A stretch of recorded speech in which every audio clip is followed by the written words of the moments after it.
Pada malam hari ini sebuah kehormatan bagi kita semua, kita kedatangan guru kita, guru yang berbicara dan yang mendengarkan pada malam hari ini, Al-Ustadz Al-Fadhil, Ustadz Syafiq Reza Basalamah hafidhahullahu ta'ala. Dan sebenarnya konsep yang dibuat panitia pada malam hari ini menyalahi kaidah fikih. Karena dalam kaidah fikih itu air dan debu itu nggak bisa disatukan. Debu itu baru dipakai kalau nggak ada air untuk tayamum. Nah pada malam hari ini panitia berusaha menyatukan antara air dan debu. Masya Allah. Jadi agak berat. Jadi anak pulang aja Ustaz. Kalau kan nggak bisa disatukan, anak pulang udah.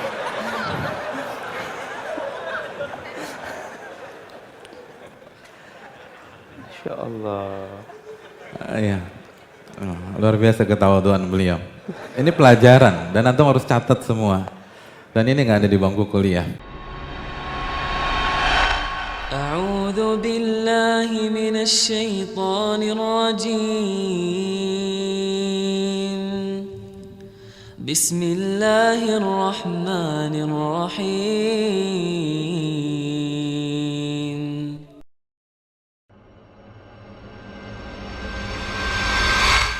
Ahlan Ustaz, apa kabar Ustaz? Anak duduk di mana nih? Di sini Ustaz, silakan. Di sini kita. Masya Allah. Alhamdulillah. Silakan Ustaz. Terus nungguin siapa tuh? Kenapa Ustaz? Nungguin siapa? Ada temannya Ustaz Syafiq, Ustaz Nuzul. Masya Allah. Masya Allah, ini Ahlan dia. wa sahlan. Apa kabar Ustaz? Barakallahu fiik. Silakan Ustaz, silakan. Alhamdulillah. Apa kabar Ustaz Syafiq dan Ustaz Nuzul pada malam ini? Alhamdulillah. Ustaz. Alhamdulillah. Ustaz bagaimana kabarnya Ustaz? Alhamdulillah. Alhamdulillah. Semoga Allah Subhanahu wa taala memberikan kebaikan bagi Ustaz Syafiq dan Ustaz Nuzul beserta keluarganya. Amin. Dan semoga Allah Subhanahu wa taala menerima amal ibadah kita semua malam ini. Kita berterima kasih kepada Ustaz Syafiq dan Ustaz Nuzul atas kehadirannya malam ini. Ini suatu kehormatan bagi kita semua untuk dapat menimba ilmu dari Ustaz Syafiq dan Ustaz Nuzul hafizahullah taala. Dan mungkin Ustadz, ana izin ke Ustadz Syafiq dulu nih Ustadz. Iya. Diizinkan. Diizinkan Ustadz, siap. Sampai jam 9. Siap. Ustadz, insya Allah kita akan membahas muara hijrahku Ustadz. Dimana kita membutuhkan bagi kita semua nih, terutama anak pribadi di sini yang berbicara, itu membutuhkan kiat-kiat atau nasihat-nasihat Ustadz setelah kita mengaji, setelah kita menimba ilmu, apa saja sih supaya kita dapat bertahan atau survive ketika kita berhijrah ini Ustaz. Muara hijrahku. Masya Allah. Silakan Ustaz. Ana. Oh. Bukan Ustaz Nuzul. Iya. Masya Allah. Di naskah saya Ustaz, tapi saya ridho. Kok bisa sih ke Ana dia? Masya Allah. Salah bawa acaranya nih. Enggak apa-apa. No Ustaz, ini gimmick Ustaz. Tapi Ustaz, jazakallah khair Ustaz. Iya Ustaz, seperti yang tadi disampaikan.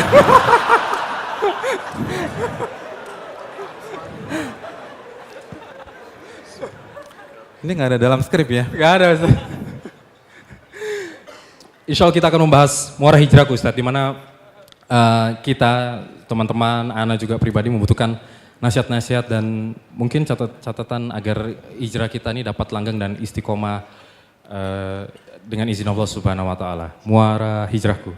Silakan Ustaz. Mohon Pak. Masya Allah. Assalamualaikum warahmatullahi wabarakatuh. Waalaikumsalam warahmatullahi wabarakatuh. Alhamdulillah wassalatu wassalamu ala rasulillah wa ala alihi wa sahbihi wa man sara ala nahjihi bi ihsanin ila yaumidin wa ba'd. Rekan-rekan sekalian, teman-teman dan para senior yang saya muliakan, tidak ada kata yang pantas untuk kita ucapkan pada malam hari ini kecuali bersyukur kepada Allah atas segala nikmat dan karunia yang Allah berikan kepada kita. Salawat dan salam semoga senantiasa tercurahkan kepada qudwah kita, uswah hasanah kita, Nabi besar Nabi Muhammad SAW beserta para keluarga beliau, para sahabat-sahabat beliau, dan orang-orang yang istiqomah berjalan di bawah naungan sunnah beliau sampai hari kiamat kelak. Dan pada malam hari ini sebuah kehormatan bagi kita semua, kita kedatangan guru kita, guru yang berbicara dan yang mendengarkan pada malam hari ini Al-Ustadz Al-Fadhil Ustadz Syafiq Reza Basalamah hafizahullahu ta'ala. Dan sebenarnya konsep yang dibuat panitia pada malam hari ini menyalahi kaidah fikih. Karena dalam kaidah fikih itu air dan debu itu nggak bisa disatukan. Debu itu baru dipakai kalau nggak ada air untuk tayamum. Nah pada malam hari ini panitia berusaha menyatukan antara air dan debu. Masya Allah. Jadi agak berat. Jadi anak pulang aja Ustaz. Kalau kan nggak bisa disatukan, anak pulang udah.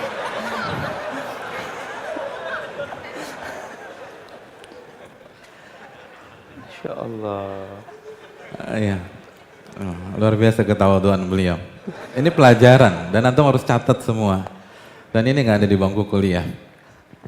Ya teman-teman yang dirahmati oleh Allah Subhanahu Wa Taala, berbicara tentang hijrah, dan hijrah sebuah kata yang sangat viral ya pada hari-hari ini.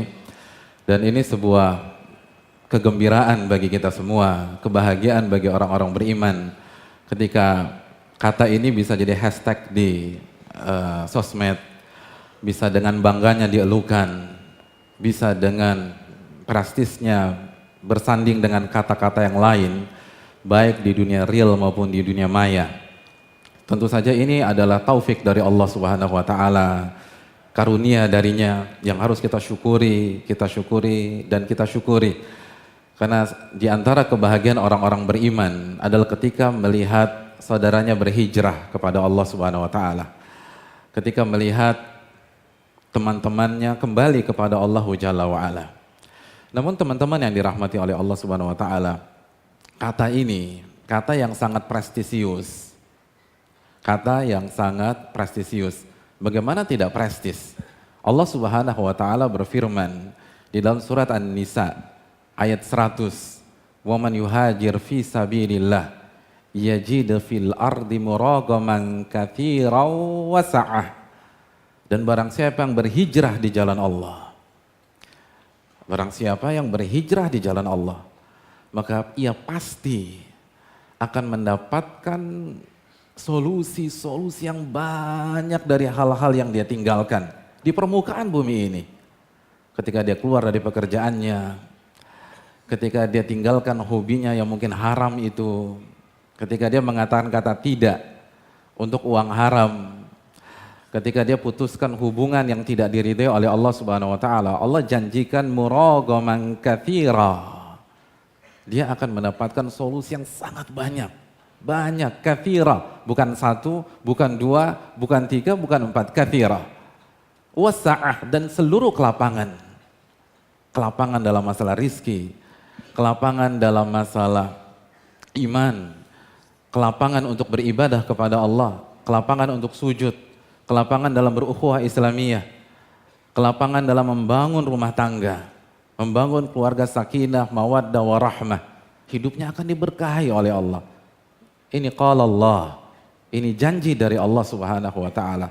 Kata ini layak untuk diperjuangkan. Kata ini itu layak untuk menjadi hashtag, untuk jadi viral di dalam kehidupan bermasyarakat kita. Karena kata ini memberikan jaminan kebahagiaan, jaminan ketenangan, jaminan kelapangan. Bagaimana tidak? Bukankah Allah Subhanahu wa taala berfirman, "Inni muhajirun ila Rabbi, innahu huwal azizul hakim." Sesungguhnya aku berhijrah ke Rabbku. Saat kita berhijrah, kita bukan berhijrah ke orang kaya. Kita bukan berhijrah ke orang-orang terkenal. Kita berhijrah kepada pencipta alam semesta ini. Kita berhijrah kepada yang punya Jakarta, yang punya Asia, yang punya dunia. Al-Aziz, yang maha perkasa, nggak ada yang bisa ngalahin zat yang kita berhijrah kepada dirinya. Dan di waktu yang sama Al-Hakim, yang maha bijak. Mungkin ada kerikil dalam saat kita hijrah, tapi itu ada hikmah. Mungkin kita nggak langsung kaya, kita harus jatuh dulu, mulai start dari nol. Tapi yang mentakdirkan episode itu dalam kehidupan kita, Al-Hakim, pasti ada hikmah. Makanya orang-orang beriman selalu mengatakan, Rabbana ma khalaqta hadza batila. Rabbana, wahai Rabb kami, engkau nggak mungkin menciptakan hal ini tanpa ada alasan, tanpa ada hikmah. Oleh karena itu rekan-rekan yang dirahmati oleh Allah Subhanahu wa taala, tapi apa esensi dari hijrah? Apa makna dari hijrah itu sendiri? Karena banyak orang yang mengatakan hijrah, tapi dia nggak tahu apa itu hijrah.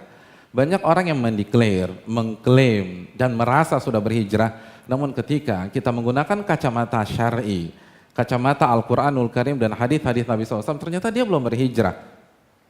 Hijrah dijelaskan oleh para ulama secara etimologi berarti atarku, meninggalkan. Al-bu'du, jauh, secara bahasa. Adapun secara istilah, hijrah dijelaskan oleh banyak para ulama. Seperti Al-Iz bin Abdissalam, dijelaskan juga oleh Imam Ibnul Qayyim dalam Ar-Risalah At-Tabukiyah, bahwa hijrah adalah sebagaimana yang disabdakan oleh Nabi SAW dalam hadis Bukhari. Al-muhajir man hajara ma nahallahu an. Orang-orang yang berhijrah adalah orang yang meninggalkan apa yang Allah haramkan. Apa yang Allah haramkan. Itu hijrah. Dalam riwayat yang lain, riwayat Imam Ahmad, Nabi SAW bersabda, antahjura ma kariha rabbuk. Engkau meninggalkan, karena hijrah artinya meninggalkan tadi. Engkau meninggalkan sesuatu yang dibenci oleh Rabbmu. Yang dibenci oleh Rabbmu. Itulah hijrah secara terminologi. Dan hijrah terbagi menjadi dua teman-teman. Yang pertama, hijrah bil jasad kata Ibnul Qayyim. Hijrah dengan fisik.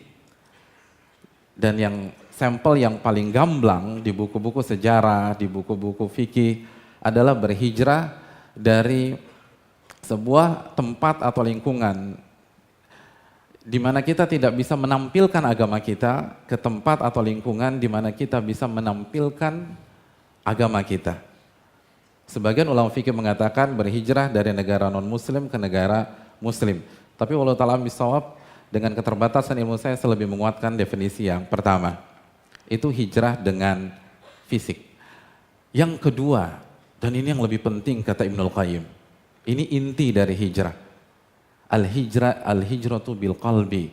Hijrah dengan hati kita. Bukan hanya dengan fisik, dengan hati.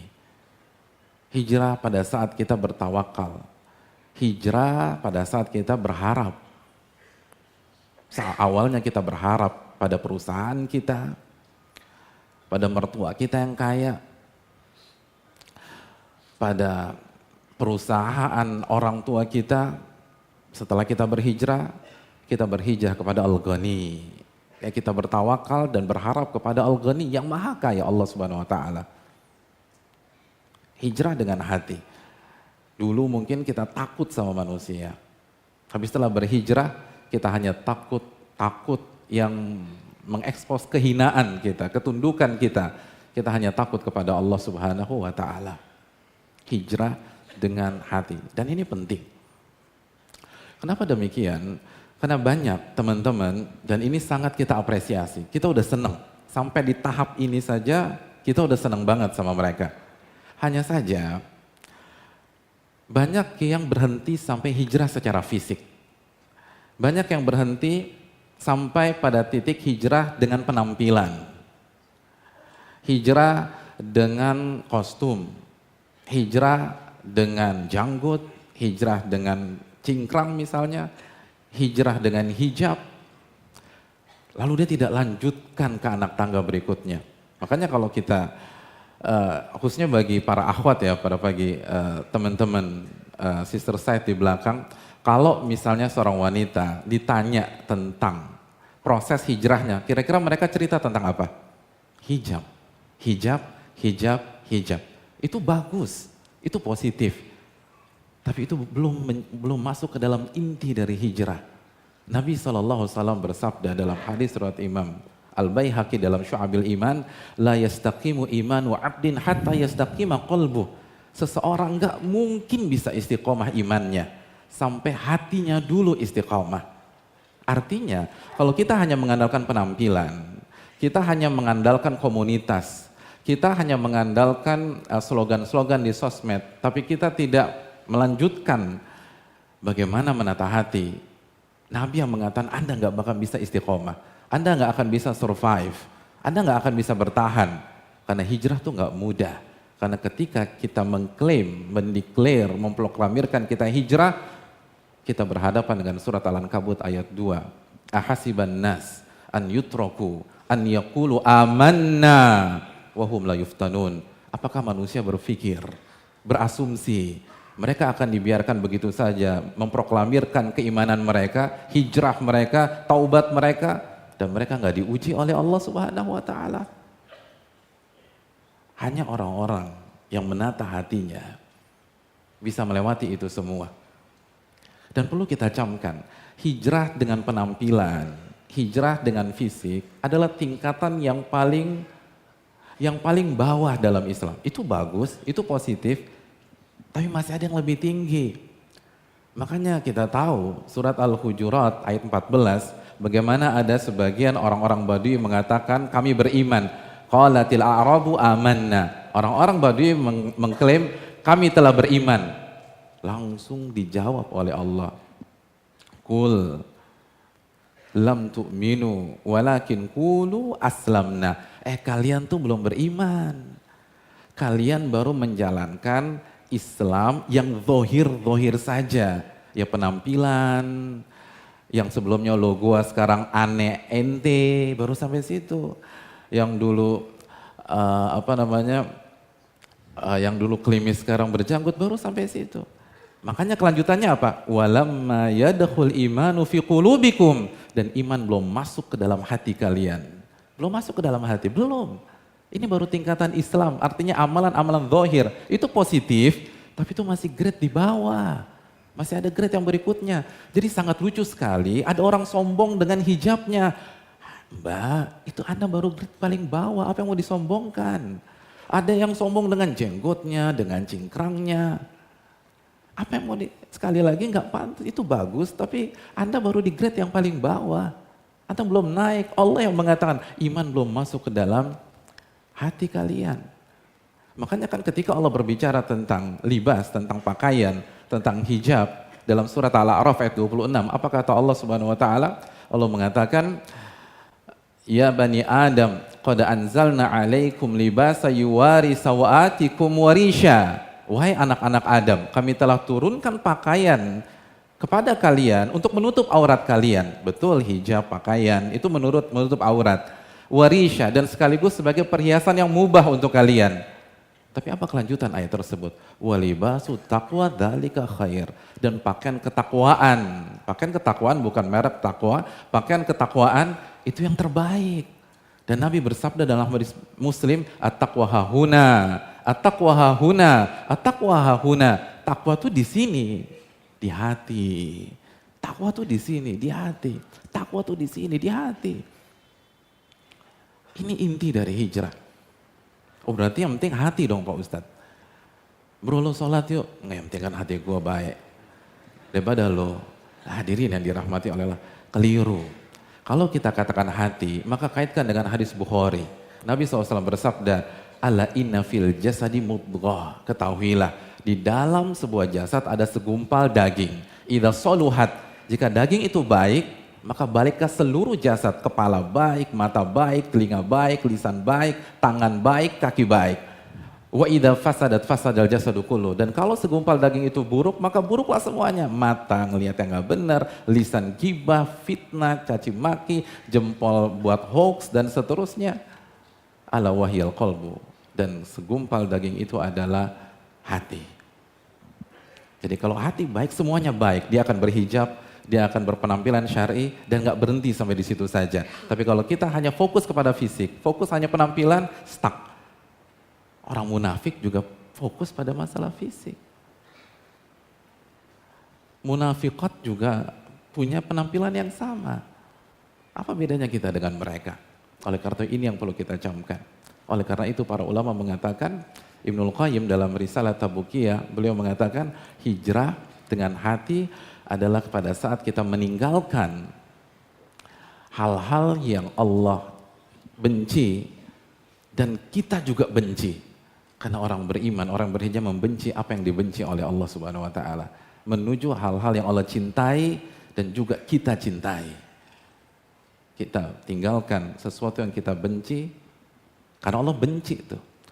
Dan kita pergi ke hal yang Allah cintai dan kita cintai. Jadi orang yang hijrah itu udah gak ngedumel, kok gila berat banget sih sholat subuh. Enggak, dia suka, dia bukan kepaksa. Lo ngaji terus, lo enggak, dia senang. Itu hijrah, dia suka tuh. Makanya Ibnu Qayyim mengatakan salah satu inti dari hijrah, al-hubbu wal bugdu, cinta dan benci. Artinya dia pindah dari hal yang dia benci dan dia pergi ke hal yang dia suka. Jadi dia tinggalkan khomer itu karena dia benci sama khomer. Jadi walaupun satu sloki lagi deh, ini free deh gue yang bayar. Enggak, gue benci sama itu. Gitu jawabannya. Bukan masalah free atau enggaknya.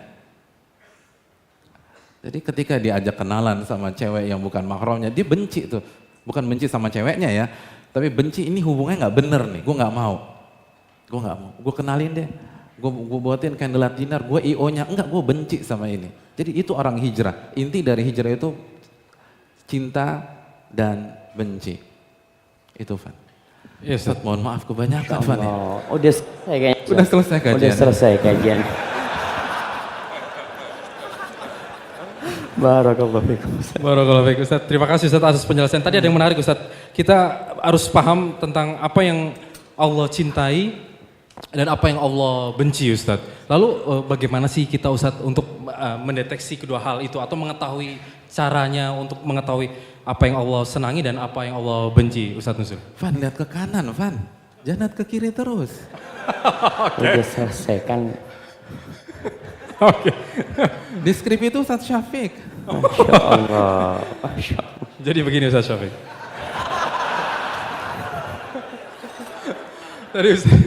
Tadi Ustaz Nuzul Hafizahullah Ta'ala telah menerangkan dan Masya Allah beliau menerangkan bahwa kita harus mengetahui ketika orang berhijrah harus mengetahui apa yang Allah cintai dan apa yang Allah benci. Ustaz Syafiq bagaimana sih bisa jelaskan nggak kita tahu apa yang Allah senangi dan apa yang Allah tidak senangi agar kita bisa lebih firm ya dalam hijrah kita. Fadhal Ustaz. Masya Allah. Jazakallah khair. Oh, iya. Alhamdulillah. Wassalatu wassalamu ala rasulillah. Rabbi syrah li sadri. Wa yassir li amri wahlul uqdatan min lisani yafqahu qawli. Amma ba'd. Yang pertama ana berbahagia sekali bisa duduk di sini bersama Ustaz Nuzul dan bersama antum semua. Sebuah kehormatan di Masjid Al-Azhar. Masjid yang memiliki cerita panjang masjid ini. Dan hari ini diisi oleh pemuda-pemuda yang telah berhijrah. Kalau tadi Ustaz Nuzul sudah menjelaskan secara gamblang tentang esensi hijrah. Ana ditanya satu pertanyaan, bagaimana kita mengetahui apa yang dikatakan oleh Ustaz Nuzul tadi sabda Rasul sallallahu alaihi wasallam bahwasanya al-muhajir man hajara manahallahu anhu. Seorang yang berhijrah adalah orang yang meninggalkan sesuatu yang dilarang. Bagaimana kita mengetahui hal itu? Tidak ada jalan kecuali kita belajar. Ayat pertama yang turun itu Iqra. Iqra bismi rabbikal ladzi khalaq. Khalaqal insana min 'alaq. Iqra warbukal akram alladzi 'allama bil qalam 'allamal insana ma lam ya'lam. Terus terang banyak hal yang kita tidak ketahui. Kemudian Allah yang ngasih tahu kita. Cuma sayangnya orang-orang yang hijrah itu nggak mau belajar. Dia nggak mau membaca, nggak mau datang kajian. Kita bersyukur kepada Allah Subhanahu Wa Taala kita lahir Islam. Itu nikmat dari Allah Subhanahu Wa Taala. Tapi salah satu penyebab kita salah jalan dalam kehidupan ini, karena kita banyak nggak tahu mana yang boleh dan mana yang nggak boleh. Ada sebagian orang yang sampai umur 60 tahun dia baru paham, oh, ternyata riba ini nggak boleh Ustaz ya. Ternyata bunga bank ini dilaknat sama Nabi SAW. Dia baru tahu. Kemana dia selama ini? Dia sudah menyelesaikan mungkin puluhan buku dia baca. Tapi ternyata dia tidak pernah menghatamkan Al-Quranul Karim. Maka cara kita mengetahui adalah dengan belajar. Dan Allah telah menurunkan Al-Quranul Karim. Dzalikal kitab la raiba fi. Itu kitab, itu Al-Quranul Karim, tidak ada keraguan sedikit pun di dalamnya. Hudan lil muttaqin, itu petunjuk buat orang-orang yang bertakwa. Kita kemarin telah berpisah dari bulan Ramadan. Bulan diturunkannya Al-Quranul Karim. Yang jadi pertanyaan, puluhan kali kita melalui Ramadan. Berapa kali kita faham dengan Al-Quranul Karim? Allah berulang kali memanggil kita. Jadi kalau kita melihat panggilan Allah kepada orang-orang beriman. Orang-orang beriman di masa itu adalah orang-orang kafir yang kemudian masuk Islam. Atau mereka yang akhirnya lahir Islam. Allah mengatakan ya ayyuhalladzina amanu. Itu 89 kali dalam Al-Quranul Karim. Paling tidak orang yang hijrah kembali ke sana. Allah tuh panggil aku ini beriman. Aku merasakan ada getaran iman di hatiku dan Allah panggil aku. Baca tuh. Allah memulai ya ayyuhalladzina amanu itu dengan masalah adab. Ya ayyuhalladzina amanu la taqulu ra'ina wa qulu nurna. Tentang masalah etika. Dan Allah menutup ya ayyuhalladzina amanu ini dengan tentang taubat. Ya ayyuhalladzina amanu tubu ilallahi taubatan nasuha. Di antara itu ada 87 panggilan yang kita seharusnya orang-orang yang hijrah baca Al-Quranul Karim. Dan kita tahu jemaah, Allah di antara yang dia panggil, Allah mengatakan ya ayyuhalladzina amanu udkhulu fis silmi kafah. Wahai orang-orang yang beriman, kalian masuklah ke dalam Islam secara kafah, semuanya. Tadi Ustadz Nuzul sebutkan, bukan hanya penampilan. Bukan. Bahkan kalau kita lihat bagaimana ditanamkan keimanan ke diri para sahabat.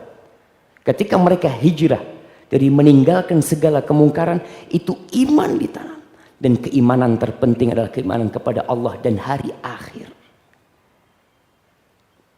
Belum ada panggilan tentang diharamkannya minuman keras. Belum. Jilbab nanti itu.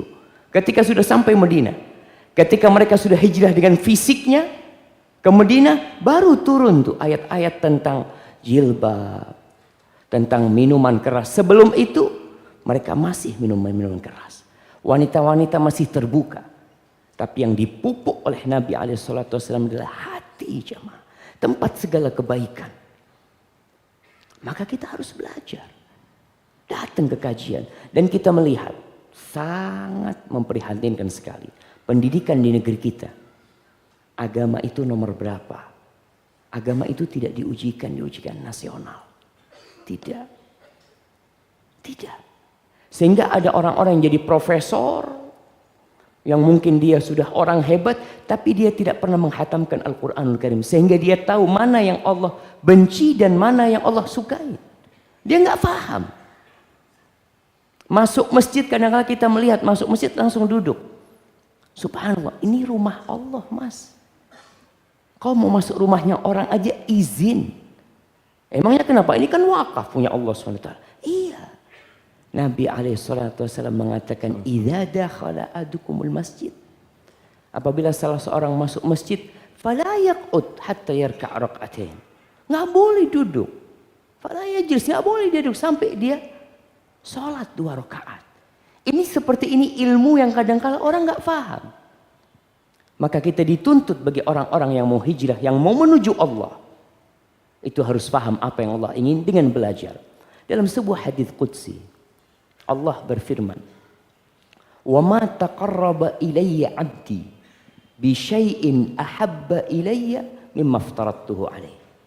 Tidak ada satu amalan di mana hambaku mendekatkan dirinya kepadaku yang aku cintai lebih daripada yang wajib-wajib. Jadi awal ilmu itu yang wajib-wajib kau pelajari. Kita kadang-kala yang sunnah, yang wajib ditinggalkan. Ada orang Masya Allah nih, baru hijrah sholat malam, jam 3 bangun. Jam 3 bangun, jam 4 tidur, bangun jam 7. Alhamdulillah ana bisa sholat malam. Kau sholat malam, kau subuhnya jam 7. Yang wajib dipelajarin, diamalkan, kemudian naik tingkatannya.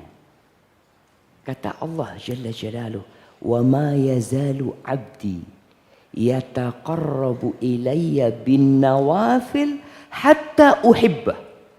Hambaku terus mendekatkan dirinya kepadaku dengan yang sunnah-sunnah. Setelah yang wajib dia laksanakan. Masuk ke masjid, sholat berjamaah. Ya, dia sholat duhur. Tapi kemudian ada yang pulang menghamparkan sejadahnya. Aku mau sholat sunnah. Supaya Allah cinta sama aku. Betul. Maka setelah kita belajar yang wajib, kita belajar yang sunnah. Banyak orang-orang meremehkan sunnah. Menganggap sunnah, ya kan cuma sunnah. Tapi apakah sunnah untuk ditinggalkan? Bukan.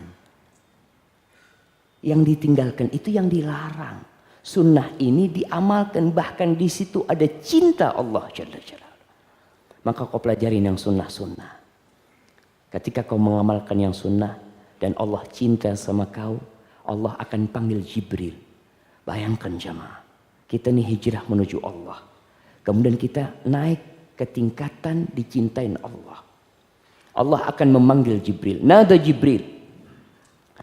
Faqala ya Jibril, inni uhibbu fulanan fa'ahibbah. Jibril, aku cinta sama fulan. Nama orang itu disebutkan sama Allah. Bayangkan jamaah, Rabbul Alamin menyebutkan nama antum. Mengatakan Jibril, aku cinta sama fulan. Kau harus cinta sama dia. Fa'ahabbahu Jibril. Jibril jadi cinta sama dia. Thumma nada fi ahli sama. Lalu Jibril menyuruh kepada semua penghuni langit. Mengatakan innallaha ahabba fulanan fa'ahibbu fa'ahabbahu ahlus sama. Jibril mengatakan sesungguhnya Allah telah cinta kepada fulan. Disebutin nama. Maka kalian semua harus cinta kepada dia. Lalu orang ini dicintai oleh semua penghuni langit. Thumma wudi'a lahul qabul fil ard. Lalu orang ini diterima di muka bumi. Allah yang ngasih itu. Jadi intinya terus belajar. Pelajarin mana yang Allah cintai. Enggak ada orang berhenti nuntut ilmu. Orang yang merasa cukup ketika itu dia adalah orang yang bodoh. Tapi orang yang belajar itu seperti minum air laut. Dia terus belajar, dia terus belajar. Dan tiap pagi orang yang berhijrah itu baca doa. Apa doanya? Allahumma inni as'aluka ilman nafi'an wa rizqan tayyiban wa amalan mutaqabbala. Nabi aja baca. Masa kita yang hijrah? Anak kayaknya udah cukup ilmunya Ustaz, alhamdulillah. Anak tiap Rebo datang ke kajian, Ustaz Nuzul, Ustaz Subhan, alhamdulillah, alhamdulillah cukup insyaallah ilmu. Tuh orang-orang pinggir jalan tuh Ustaz kayaknya penghuni neraka mereka. Ini gara-gara ilmunya nggak lengkap akhirnya gampang memvonis orang. Bangga dengan dirinya. Mungkin seperti itu. Wallahu a'lam bishawab. Jazakallahu khair Ustaz Syafiq. Nah, Ustaz Syafiq tadi Ustaz Nuzul mengutarakan bahwa ada hijrah ada dua, ada hijrah dengan fisik dan juga hijrah dengan hati Ustaz Syafiq. Nah. Bisa nggak Ustaz Syafiq tolong jelaskan hijrah dengan hati itu seperti apa Ustaz supaya kita bisa lebih mudah memahaminya Ustaz. Silakan Ustaz. Masya Allah, tadi yang jelasin itu Ustaz Nuzul. Jadi kayaknya beliau yang jelasin gitu. Nah Ustaz, fadhal.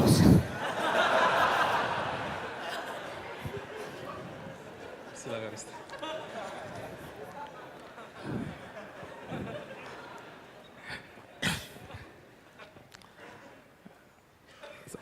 Ustaz, Ana udah ngomong kan gantian katanya ngomongnya Ustaz. Ya rekan-rekan yang dirahmati oleh Allah Subhanahu wa taala. Sebelum saya lanjutkan, saya ingin menekankan lagi apa yang dikatakan oleh beliau bahwa kita nggak mungkin bisa tahu apa yang Allah cintai dan apa yang Allah benci kecuali dengan belajar dan terus belajar. Dengan belajarlah hijrah kita akan bertahan, akan eh, akan langgeng, akan istiqomah. Karena inti hijrah adalah meninggalkan sesuatu yang dibenci oleh Allah dan pada akhirnya kita benci juga ke hal yang Allah cintai dan kita cinta karena itu dicintai oleh Allah Subhanahu wa ta'ala. Dan tadi Fani bilang bahwa inti dari hijrah sebagaimana dikata Ibnul Qayyim adalah hijrah dengan hati. Apa maksudnya? Maksudnya adalah hati itu inti, rekan-rekan sekalian. Hadisnya sudah kita bahas. Bahwa kalau hati ini baik, semuanya baik. Kita bukan orang-orang atau komunitas yang mengatakan yang penting hati, walaupun nggak sholat. Mbak, kenapa nggak jilbab? Yang penting hati gue yang dijilbabin. Kita juga bingung gimana cara jilbabin hati. Tutorialnya gimana kan susah. Bukan itu maksud kita, tapi maksud kita ketika kita fokus hanya dengan fisik, hanya penampilan, tapi lupa menata keikhlasan, ketawaduan, lupa menata rasa harap kepada Allah, rasa takut kepada Allah, lupa mengkondisikan hati kita untuk selalu sami'na wa ata'na, maka bisa jadi kita munafik. Bisa jadi kita nggak akan istiqomah. Tadi kita sebutkan hadisnya Nabi yang mengatakan Anda nggak akan istiqomah di atas keimanan, di atas hijrah, sampai hati Anda dulu istiqomah. Nggak akan bertahan. Karena inti adalah di hati. Idza saluha saluhal jasadu kullu wa idza fasadat fasadal jasadu kullu. Ini yang perlu kita tekankan. Khususnya masalah keikhlasan. Khususnya masalah keikhlasan, karena ini penting sekali. Karena Nabi SAW yang mengatakan, intasdukillaha yasduka. Jika Anda jujur sama Allah, Allah akan wujudkan cita-cita Anda. Apa sih cita-cita kita ketika berhijab?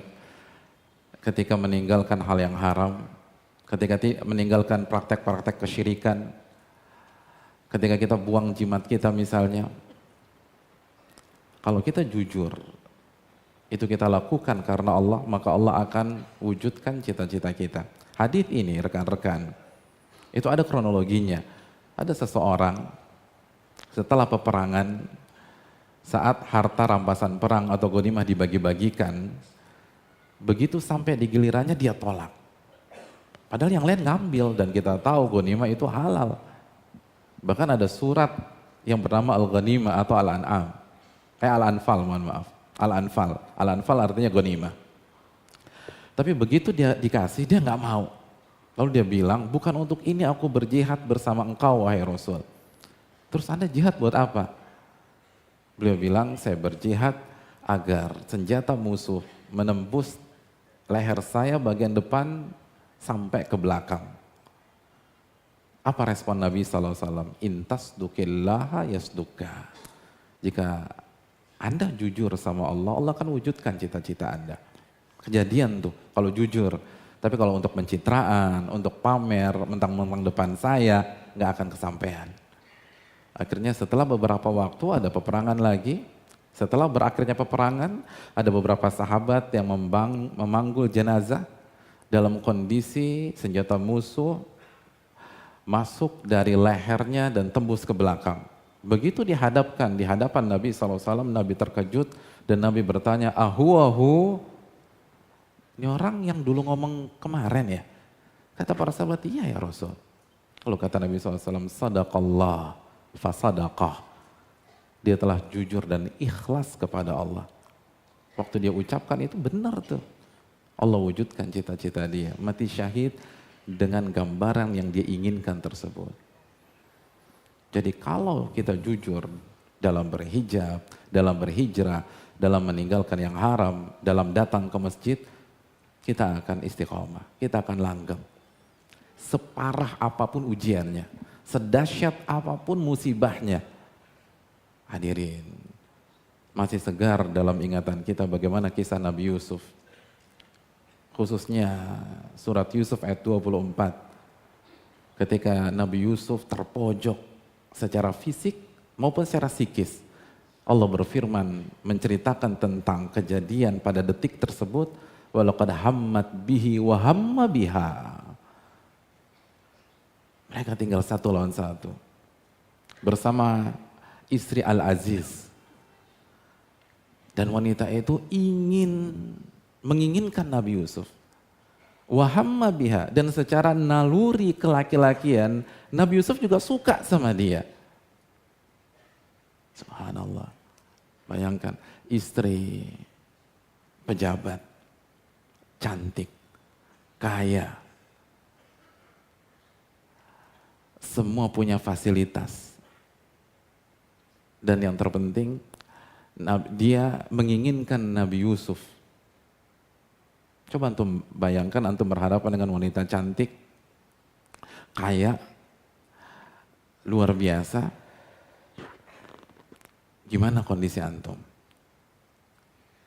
Dan yang terpenting, sekali lagi, ini wanita hammat bihi. Sekarang banyak wanita cantik di hadapan kita, tapi masalahnya kan dia nggak mau sama kita, kan gitu. Ini antum yang dikejar, dia agresif. Itu akan kejadian, secara matematika kejadian tuh. Tapi apa kata Allah Subhanahu wa taala? Laula an ra'a burhanu rabbi. Kalau saja Nabi Yusuf tidak melihat burhan dari Rabbnya. Lalu Allah jelaskan kenapa Allah tolong Nabi Yusuf. Kadzalika linasrifa anhu su'. Begitulah kami palingkan keburukan dari Nabi Yusuf. Kenapa? Innahu min ibadiyal mukhlasin. Karena dia termasuk hamba-hamba kami yang ikhlas. Lihat, ikhlas. Nabi Yusuf dimudahkan oleh Allah untuk berhijrah dari wanita yang menginginkan dia. Yang mengatur, mengkondisikan agar dia bisa berzina pada hari itu. Diselamatkan, kenapa? Ikhlas. Nah kenapa kita baru beberapa kali hijrah jatuh lagi hal sama? Coba tata hati kita. Coba renungkan keikhlasan kita. Jangan-jangan bukan penampilan yang salah, tapi keikhlasan yang bermasalah. Inti dari semuanya adalah keikhlasan. Al-Fudail bin Iyad mengatakan, innama yuridullahu minka niyatuka wa iradatuk. Yang Allah inginkan dari amal ibadah Anda, itu niat dan keikhlasanmu. Jadi oleh karena itu teman-teman sekalian, kalau kita ingin hijrah kita langgeng, kita harus jaga keikhlasan. Kita harus tata amalan-amalan hati.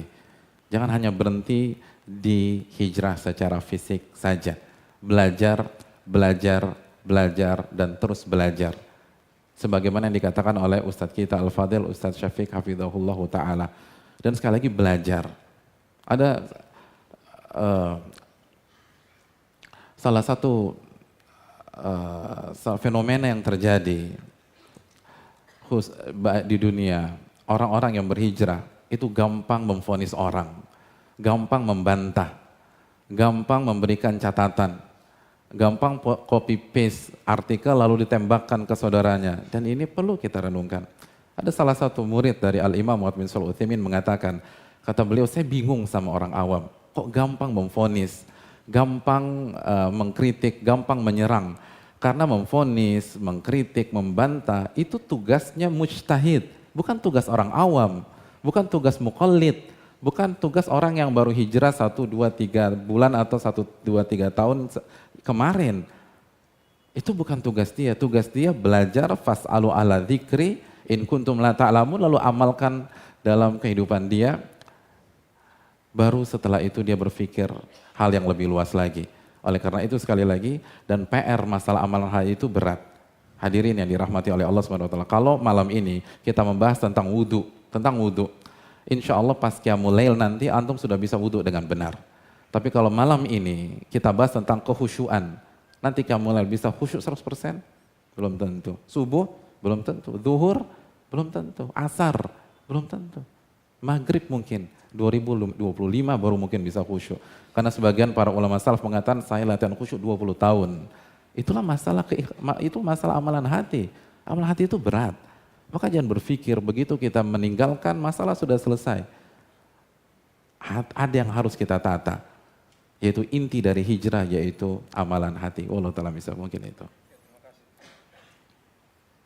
Terima kasih Ustaz, jazakallahu khair. Menarik sekali. Kalau tadi Ustaz menyinggung tentang keikhlasan Ustaz. Bagaimana dengan kita nih Ustaz, misalnya ada teman-teman yang dulu cukup dikenal gitu Ustaz, tiba-tiba sekarang ketika hijrah juga tambah dikenal. Bagaimana dengan hal seperti ini Ustaz, agar kita bisa terlepas dari godaan semacam ini Ustaz Nuzul? Silakan Ustaz. Silakan Ustaz. Insya Allah. Beliau yang bahas barusan kan. Jazakallah khair Ustaz. Masya Allah, penjelasan tentang niat ini jamaah itu adalah hadis yang pertama di Arba'in Nawawiyah Ustaz. Bagaimana Umar bin Khattab radhiyallahu taala anhu meriwayatkan dari Nabi alaihi salatu wassalam, innamal a'malu binniyat wa innama likulli imri'in ma nawa. Semua amalan itu tergantung niatnya.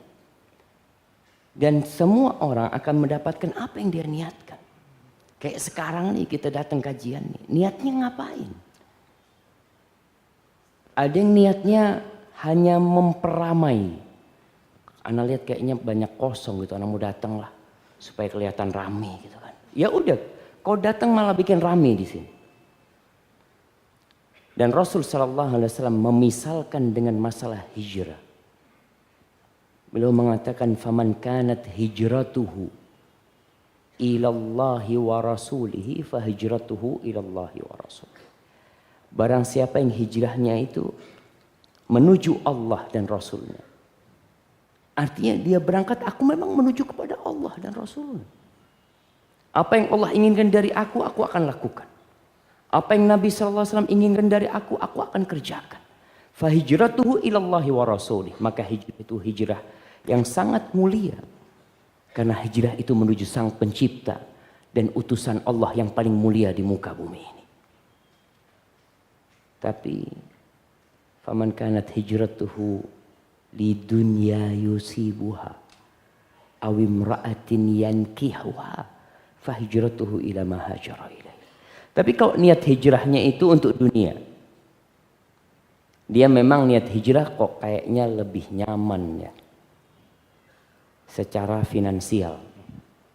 Aku kalau hijrah, kalau penampilanku kayak gini kayaknya aku dapat pekerjaan. Lalu dia merubah penampilan supaya dapat pekerjaan itu. Ya udah, hijrahnya itu kepada kerjaan itu. Seperti orang yang meninggalkan kerjaan haram. Dia meninggalkan kerjaan yang haram, menuju kerjaan yang halal, karena yang dihalal lebih besar gajinya. Berarti hijrahnya itu karena Allah dan Rasulnya? Bukan. Karena di situ fulusnya lebih gede. Kalau fulusnya lebih kecil, anak tetap di sini loh Ustaz. Sampai anak dapat kerjaan yang lebih baik. Dan barang siapa yang hijrahnya kepada wanita, untuk dia nikahin, kadang-kala perempuan ini ngomong, aku tidak akan terima engkau kecuali engkau masuk Islam. Kata ini, siap aku masuk Islam hari ini. Kalau niatnya itu untuk perempuan ini, bukan untuk Allah Jalla Jalaluhu, maka dia dapatkan tuh perempuan. Apa yang dia niatkan dia dapatkan. Kalau tadi ditanya tentang orang yang Masya Allah sebelum hijrah dia punya nama, dia terkenal, kemudian dia hijrah, maka nama besar dia akan ikut dia. Tapi kembali kepada niat dia hijrah untuk apa. Kalau niatnya lillahi ta'ala, nggak ada masalah. Rasulullah SAW ketika ditanya tentang asyrafun nas, tentang orang yang paling mulia, apa hadisnya Ustaz? Idza faqihu khiyarukum fil jahiliyah khiyarukum fil islam idza faqahu. Subhanallah. Khiyarukum fil jahiliyah khiyarukum fil islam idza faqahu. Nabi SAW tidak menghilangkan nama besar dia sebelum dia masuk Islam. Orang yang terbaik di antara kalian di masa jahiliyah, dia adalah orang yang terbaik ketika dia masuk Islam apabila mereka belajar. Dia ngerti ilmu agama. Artinya tidak dihilangkan itu. Artinya dia sebelum hijrah, Masya Allah, dia dihormatin di masyarakat, ditokohkan di masyarakat, mulia di masyarakat. Ketika dia hijrah, lalu dia belajar, dia akan jadi lebih mulia lagi. Tidak kemudian turun di hadapan masyarakat. Kau kan orang baru hijrah, udah. Gak perlu engkau menonjolkan diri. Rasulullah SAW menghargai.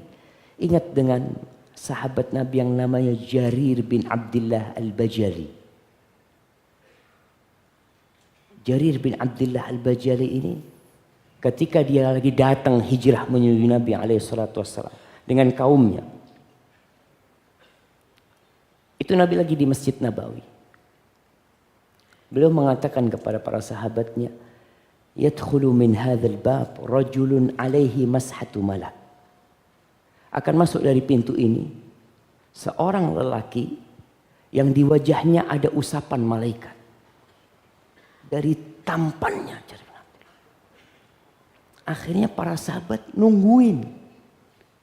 Ketika muncul orang dari pintu itu, pada nonton Jarir bin Abdullah.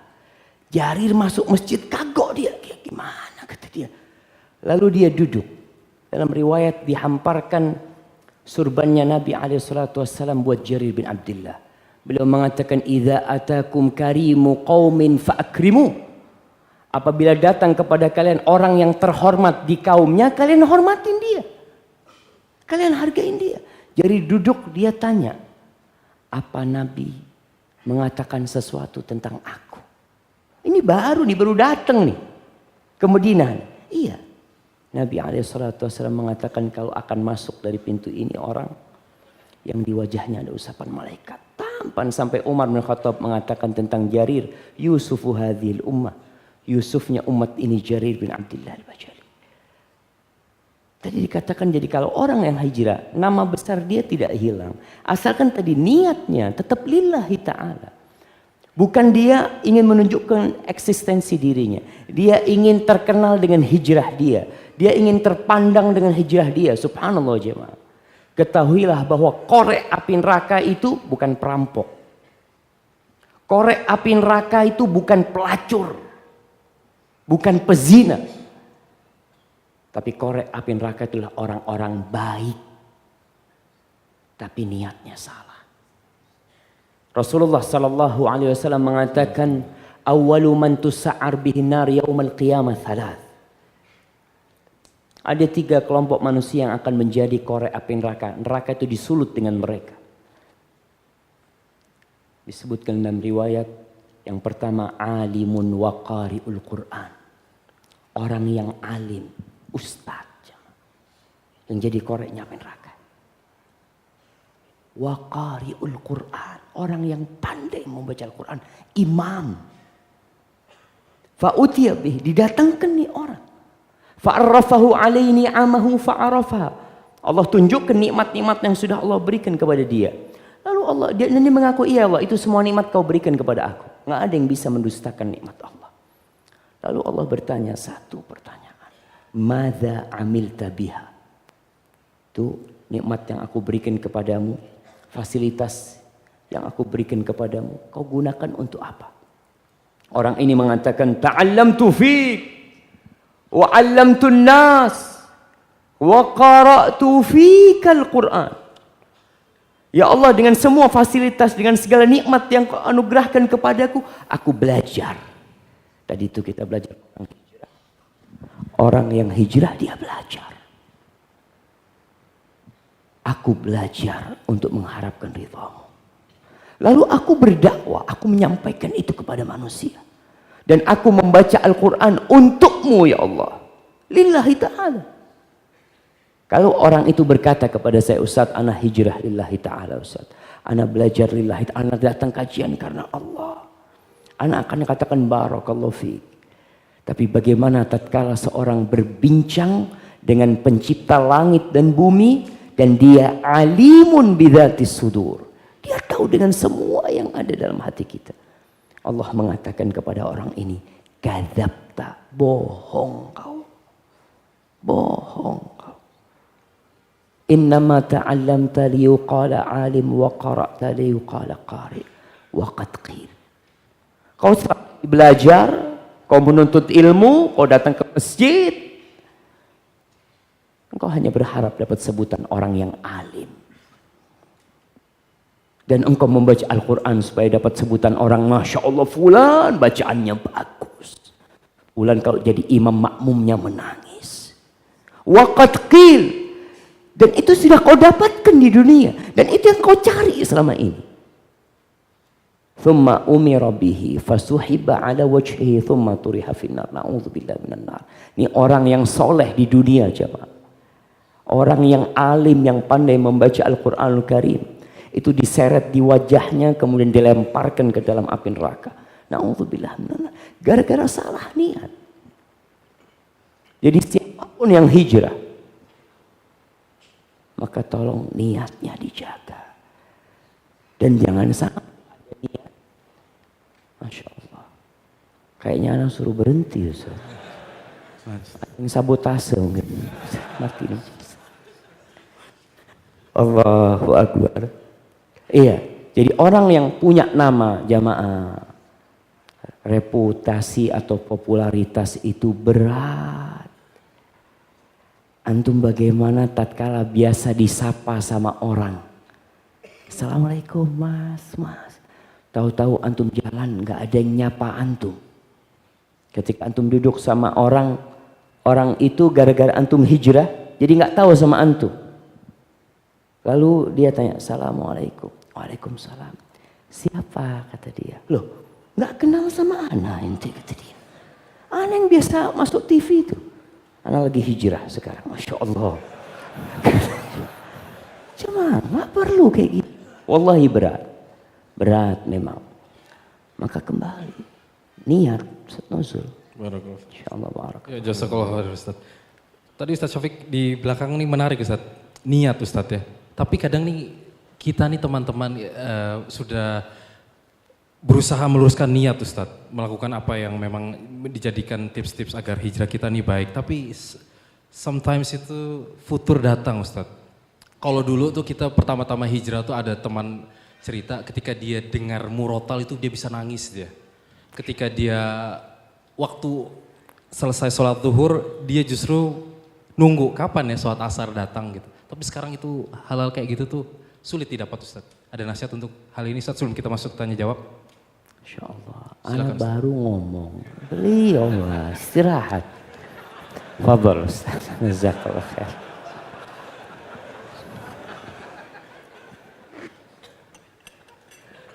Ini materi terakhir. Ini materi terakhir. Berarti 50-50 Ustaz. Oke. 50-50. Oke. Ya terima kasih jazakallah khair.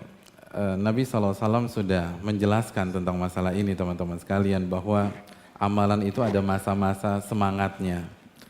Dan setelah masa semangat ada fatrah, ada masalah futur, ada down, ada moody, kita enggak, ada boring, kita bosan ngerjakan itu semua. Tapi Nabi SAW memberikan motivasi kepada kita, barang siapa yang ketika kita futur, kita tetap di atas sunnah Nabi SAW, maka dia yang akan selamat dan sebaliknya dia yang akan binasa. Jadi ini adalah fakta yang dijelaskan oleh Nabi kita SAW. Tidak ada orang yang hijrah itu grafiknya naik terus tuh nggak ada. Pasti ada kala turunnya. Dan ini mempertegas lagi kepada kita bahwa hijrah itu emang susah. Hijrah itu berat. Hijrah itu nggak mudah. Hijrah itu penuh pengorbanan. Kita akan diuji oleh Allah Subhanahu wa Ta'ala. Itu yang harus kita renungkan. Dan solusinya apa? Di antara solusi paling penting, nggak ada lagi kecuali di antara yang paling penting itu belajar dan terus belajar. Karena Nabi Musa saja, teman-teman sekalian, itu nggak bisa survive mendampingi Nabi Khidir. Apa penyebabnya? Allah berfirman dalam surat Al-Kahfi ayat 68. Wa kaifa tasbiru ala ma lam tuhit bihi khubra. Bagaimana Anda bisa bersabar bisa survive, bisa bertahan bersama saya. Sedangkan yang Anda hadapi itu Anda nggak tahu ilmunya. Memang betul Nabi Musa kalimullah, manusia yang diajak bicara langsung dengan Allah Subhanahu wa taala.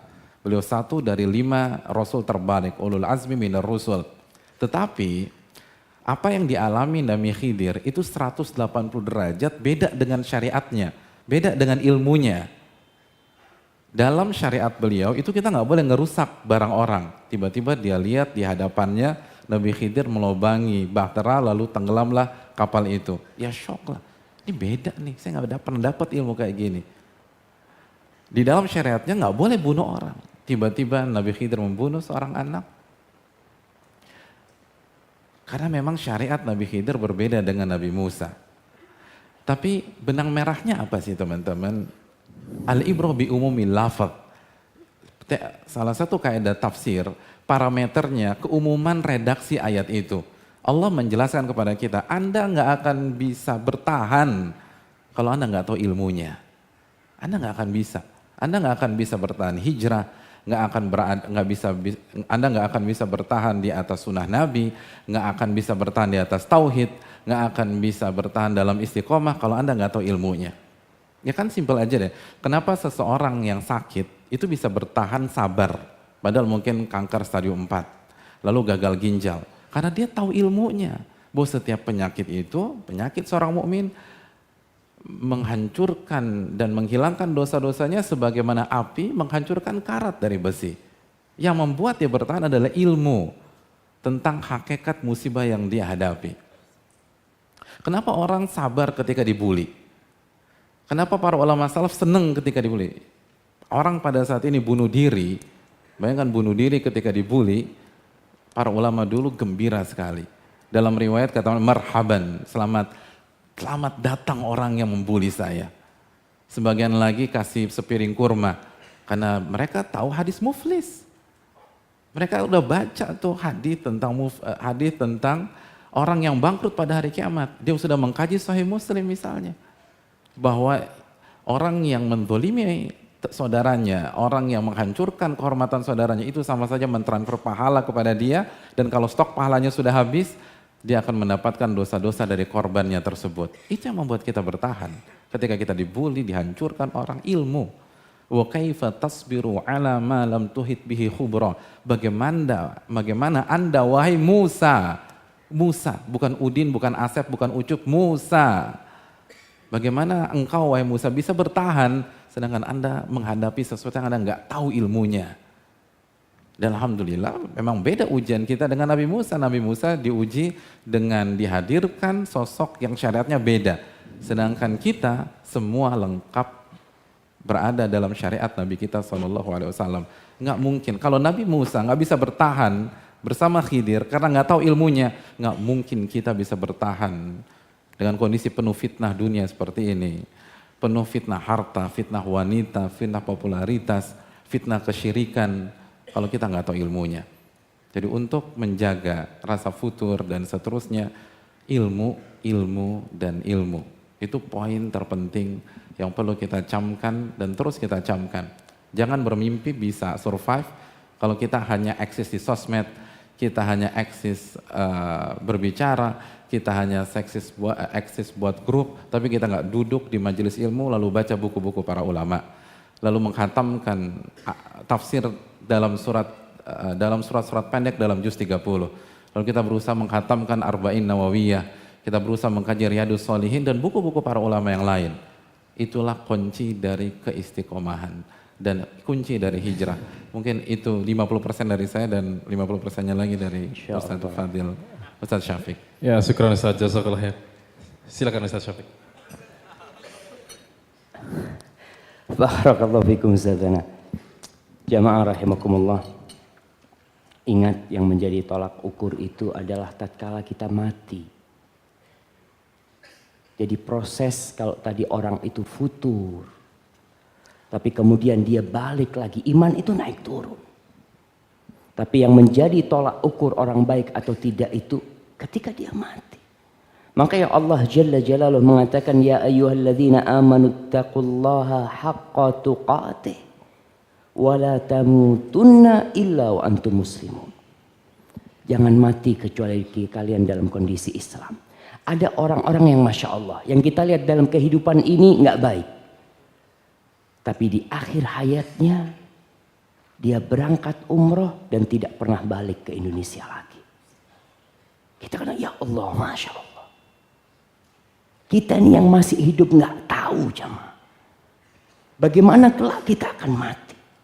Kalau kita bicara musibah dunia, sakit, kita bicara di PHK, kita ditendang sama keluarga macam-macam, itu musibah yang ringan. Musibah yang paling berat tatkala musibah itu musibah masalah agama. Maka di sini seorang yang hijrah, dia harus banyak-banyak berdoa, minta sama Allah Subhanahu wa taala. Nabi kita tidak pernah berhenti berdoa mengatakan, ya muqallibal qulub, tsabbit qalbi ala dini. Minta ditetapkan hatinya di atas agama Allah Subhanahu wa taala. Dan antum yang udah hijrah, amalkan ilmu yang antum ketahui dan terus belajar dan tidak berhenti berdoa, penuh rasa takut. Takut. Orang-orang dulu itu, para salafus saleh, para nabi-nabi sebelum Nabi Muhammad sallallahu alaihi wasallam, bagaimana tatkala mereka beramal? Allah mengatakan, alladzina yu'tuna ma ataw wa qulubuhum wajilatun annahum ila rabbihim raji'un. Masya Allah. Ada bebek. Itu orang-orang beramal, orang-orang berbuat baik jemaah, terus dia melaksanakan amal soleh, sholat, puasa, zakat dalam kondisi terus takut nggak diterima amalan. Kita kadang-kala merasa, aduh Masya Allah, aku udah sholat malam, aku udah kayak gini, aduh aku udah kayak gini.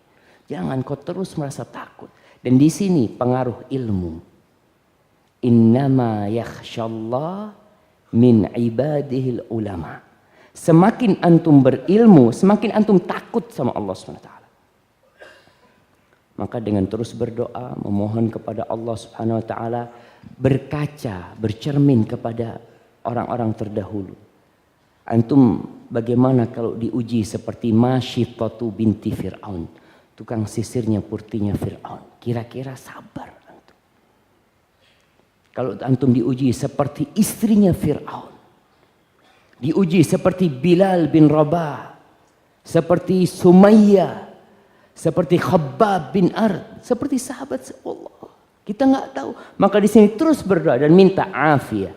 Jangan minta fitnah.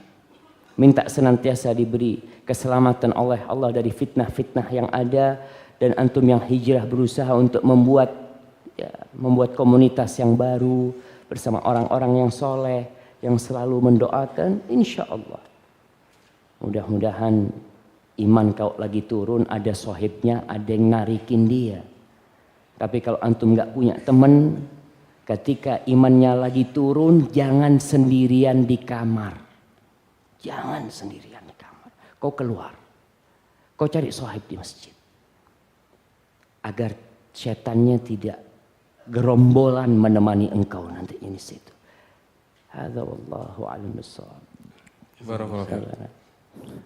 Salah satunya teman Ustadz ya, bisa jadi benteng kita atau tambatan kita ketika kita futur Ustadz ya. Nah. Barakallahu fiik Ustadz Syafiq. Waalaikumsalam. Jazakumullah khair kepada Ustadz Syafiq dan Ustadz Nusul Hafidhullah Ta'ala. Oke, brothers dan sister, kita buka sesi tanya jawab. Abdul Razak, silakan. Waalaikumsalam warahmatullahi wabarakatuh. Oke, kita menarik sekali pembahasannya dan muslim ini berapa sangat menikmati dan Masya Allah mudah menjadi bekal buat kita semua. Oke, yang mau berjalan keluar diharap untuk mundur karena sedang ada live stream. Dan yang mau bertanya silakan angkat tangan dan kita harapkan pertanyaan sesuai dengan tema. Tapi Mas Fahri gimana? Rasa jadi aktif dengan buah ini? Oh, Masya Allah. Gimana? Usul bilang mengibaratkan susunya air, usul kita tahu manfaat air dan berkutu mensucikan najis. Mudah-mudahan kita tidak. Masya Allah. Masya Allah, Masya Allah. Oke, pertanyaan, Iqbal.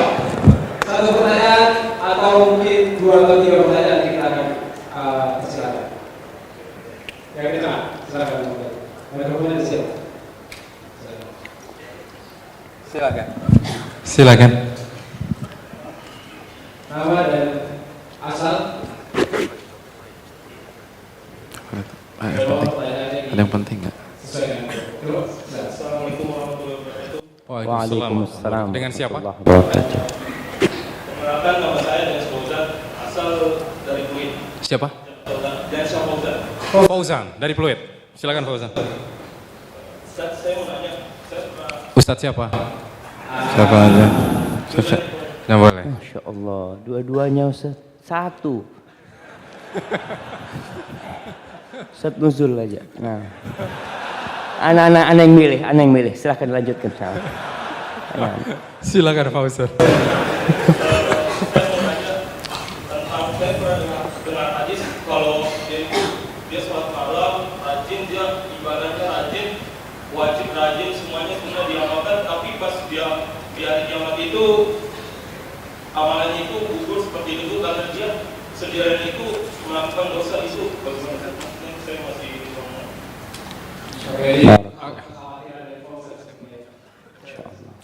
Betul Ustaz. Oh, udah milih antum dia Ustaz. Antum gimana Ustaz? Hargai pilihan jamaah Ustaz.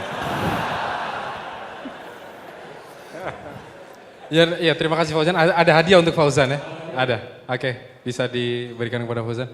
Terima kasih Fauzan. Kita dengarkan jawabannya dari Ustaz. Silakan Ustaz. Kalau nggak salah ada beberapa hadis Ustaz ya. Tapi yang lebih artinya mungkin antum bisa tangkap yang lebih spesifik. Kanu idza khalau bi maharimillah intahat. Tuhama. Nah. Bijabal Tuhama. Ya terima kasih jazakallahu khairan atas pertanyaannya. Sebenarnya udah dijawab tadi sama Ustaz Syafiq. Saya terjemahkan saja jawaban beliau. Alhamdulillah ada penerjemah ya Mas. Seneng banget. Fadhal Ustaz, lanjut Ustaz. Ya. Hadisnya agak panjang tapi endingnya beliau katakan yaitu orang-orang yang ketika sendirian mereka mengerjakan hal-hal yang diharamkan oleh Allah Subhanahu wa taala. Tapi ada beberapa tafsir dari para ulama. Sebagian ulama mengatakan ini munafik. Ini munafik. Ada sebagian ulama mengaitkan dengan hadis Nabi SAW yang inna ahadakum la ya'mal bi amali ahli nar inna ahadakum la ya'mal bi amali ahli jannah fayasbiqu inna ahadakum la ya'malu bi amali ahli jannah hatta yakuna bainahu bainaha illa dhira fayasbiqu 'alal kitab fay'amal bi amali ahli nar fayadkhulaha. Ada sesungguhnya pasti ada seseorang dari kalian yang senantiasa mengamalkan amal ibadah dan amalan-amalan ahli surga sampai jarak antara dia dengan surga tinggal satu hasta. Artinya di ending kehidupannya, lalu catatan Allah berkehendak lain, di ending kehidupannya dia mengerjakan amalan ahli neraka, dia berbalik, dia melakukan kesyirikan mungkin atau hal-hal yang haram yang lain dan akhirnya dimasukkan ke dalam api neraka. Nah, hadis ini dalam riwayat yang lain kan fima yabdulin nas. Orang ini kenapa di endingnya tidak bisa mempertahankan hijrahnya? Karena ternyata hijrahnya hanya di hadapan orang. Fima yabdulin nas. Ini hadis riwayat Imam Bukhari. Fima yabdulin nas. Jadi di hadapan orang dia baik. Di hadapan orang dia ahli sholat. Di hadapan orang dia panitia kajian. Di hadapan orang mungkin dia ustadz. Di hadapan orang dia ahli siam. Tapi ketika sendirian dia bermaksiat kepada Allah Subhanahu wa taala dan itu hukumannya yang pertama bisa digelincirkan sebelum dia meninggal atau pada hari kiamat dihancurkan jika dia punya virus kemunafikan. Itu salah satu dari penjelasan para ulama, bukan hanya sebatas orang-orang yang bermaksiat ketika sedang sendirian, karena ada hadis yang lain, kullu ummati mu'afan ilal mujahirin, setiap umatku dimaafkan selama dia nggak terang-terangan atau bangga atau mendeklar. Jadi kalau dia sendirian, dia tutup, itu insya Allah dimaafkan. Nah sedangkan dalam hadis ini dihancurkan Walaupun dia punya amalan seperti gunung Tihamah. Oleh karena itu sebagian ulama menjawab, yang satu dia masih punya iman, tapi dia nggak bisa mengontrol syahwatnya ketika sendirian, tapi dia nyesel, dia merasa bersalah, tapi yang satu munafik. Allah Ta'ala bisa. Mungkin Ustaz Syafiq ada tambahan? Terima kasih Ustaz ya. Silakan Ustaz Syafiq. Masya Allah. Penjelasan Ustaz Nuzul ana rasa cukup ya. tapi ada satu Ustaz, ana tambahkan Ustaz ya. Jadi dzunubul khalawat, dosa yang dilakukan tatkala kita sendirian itu bahaya jemaah. Kadang-kala kita jadi su'ul khatimah gara-gara itu. Ketika nggak tobat, dia memang nyaman ketika nggak ada orang, dia berbuat dosa, terus berbuat dosa, ada orang pura-pura baik ya, seperti itu. Maka agar kita bisa husnul khatimah, antum lakukan ketaatan tatkala tidak ada orang. Hendaklah antum punya amal kebajikan yang satupun makhluk dari manusia dan jin mungkin nggak ada tahu antum melakukan hal itu. Hanya Allah yang tahu. Mudah-mudahan itu yang akan menjadikan antum husnul khatimah. Jadi kalau kita bicara dosa, memang semua orang ketika berbuat dosa berusaha sembunyi-sembunyi. Dan Nabi tatkala sallallahu alaihi wasallam ditanya tentang dosa adalah mahaka fi nafsika wa karihta ayattali 'alan nas. Sesuatu yang gerundel di dalam dadamu dan kau nggak mau orang lain tahu, itu dosa. Tapi tatkala orang ini melakukan dosa, kemudian dia tidak kembali kepada Allah, tidak menyesali dan pura-pura baik di depan orang, na'udzubillah min dzalik. Mungkin gitu Ustaz. Jazakallahu khair Ustaz. Terima kasih. Silakan Abdul Razak. Ya, kita kasih untuk sister untuk bertanya. Ya, bagaimana Pak Iti, sudah siap mikrofonnya? Silakan mau bertanya. Assalamualaikum warahmatullahi wabarakatuh. Waalaikumsalam warahmatullahi wabarakatuh. Mbak Ayu, silakan. Sebelumnya saya mau menceritakan dulu background saya, terlahir dari kedua orang tua yang berbeda agama, makanya sampai saat ini saya masih belajar memperdalam agama, termasuk meninggalkan apa-apa yang Allah benci. Saat ini saya sudah keluar dari bank, alhamdulillah, dan saat ini saya sedang belajar untuk menyeleksi apa yang benar-benar menjadi hak saya dan bukan. Begini Ustaz, singkat cerita, saya dibelikan rumah oleh orang tua saya. Pada saat saya survei rumah, saya tidak mengetahui keadaan rumah kalau pemilik rumah yang lama itu melakukan pencurian listrik dan memajukan rumahnya sehingga menutupi got. Nah, sekarang saya sudah mengetahuinya pada saat saya renovasi. Listriknya sudah kami betulkan, namun untuk memundurkan rumahnya lagi kami belum mempunyai cukup dana. Itu bagaimana ya Ustadz? Apakah orang tua saya dan termasuk orang yang mengontrak rumah saya tersebut berdosa karena keadaan rumah tersebut maju? Terima kasih. Ustaz Syafiq, silakan. Terima kasih Mbak Ayu. Terima kasih. Yang terakhir jawab kan ana tadi. Boleh gantian kita Ustaz. Nah Ustaz. Fadhal Ustaz.